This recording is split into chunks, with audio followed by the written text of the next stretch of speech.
1070 Ti's might seem like old news. After all, the entire Pascal lineup came out in May of 2016, a full 2 years ago now, and is long overdue for a refresh. Still though, this is the newest entry into the 10 series from Nvidia, and while I initially wasn't really a fan of what seemed like some weird cash grab, the 1070 Ti has actually come to be one of my favorite graphics cards on the market right now. This one from Galax is unique in a few different ways, so let's get it on the test bench.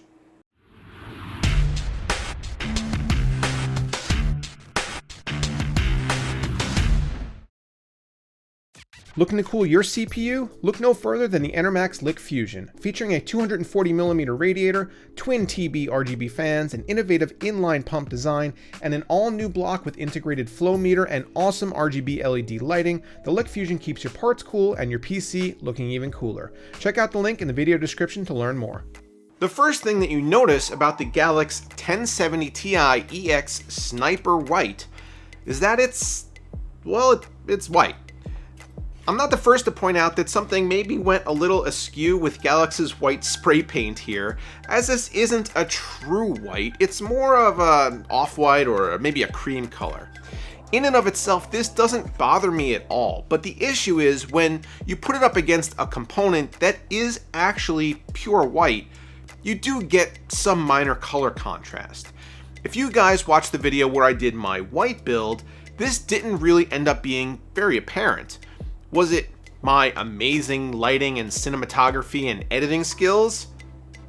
That probably seems unlikely. It probably has more to do with the fact that if you have white lighting in your case, everything ends up looking pretty uniform. So minor color shade gripes aside, this is a really sharp looking GPU. The metal shroud houses twin 100mm fans presiding over a generous fin stack, but the card is designed in such a way so that it doesn't bulge past 2 slots. Where it is a little thicker than normal, however, is on the back. The powder-coated white aluminum backplate protrudes out from the PCB by 6 or 7 millimeters to afford mounting space for a diffused RGB LED strip that runs the perimeter. When turned on, this thing looks dynamite, but the configuration here causes 2 minor problems. The first is that because the backplate is basically suspended above the PCB, it doesn't add even the smallest amount of surface area for thermal dissipation, meaning that it has no actual non-aesthetic function. The second is that due to the added height, accessing the PCIe clip on the motherboard to dismount is next to impossible without some sort of really slim tool. And if you have a tower cooler installed, you can almost all but forget it. Maybe this is part of Galax's master plan to just never be able to use a competitor's product. As all 1070 Ti cards have to come from the factory with the same base and boost clocks in place, there's little sense in testing AIB variants at stock settings. However, before we jump into overclocking, it is worth pointing out that the variations on these cards come in the form of cooling, acoustics, and aesthetics. And a big part of what sets this one apart from some of its buddies is how quiet it is. I've tested now 4 different 1070 Ti's, and this one is definitely the quietest of the bunch. The fans are larger than normal. Most GPU fans are 80 or 90 millimeters, and as such, they run slower to move the same amount of air, so they're quieter. Also, with the fan stop mode, unless they're actively gaming, the fans don't spin at all, meaning that there is literally no noise coming from this card in any way. With the larger fans and decent heatsink contacting the memory and the GPU die, cooling is also improved.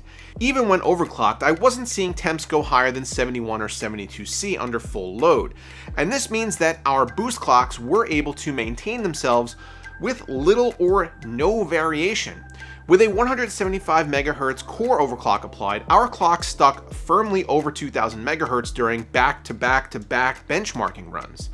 I was also able to massage 150 MHz overclock out of the memory, and while this is maybe disappointingly low, it won't have nearly the effect on overall gaming performance than if we had a stinker of a chip that couldn't OC at all. I decided that trying to test this card at 1080p was kind of a waste, as 1440p is the real target for a GPU of this caliber.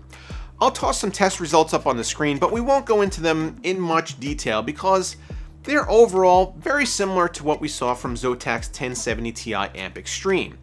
They also are basically what you get from a stock GTX 1080, so this level of performance should be very familiar to those who know this market segment.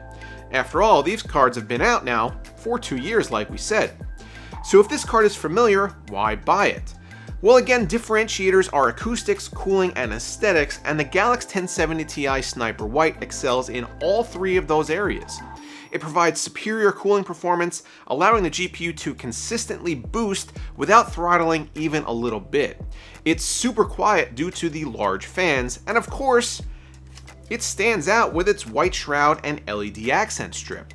Also, something else that you may not know, it's available today at its day one MSRP of $499 on the Galax store.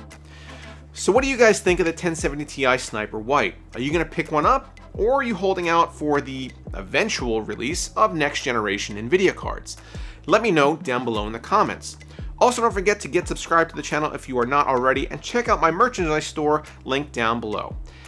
As always guys, hope you like the content. See you next time.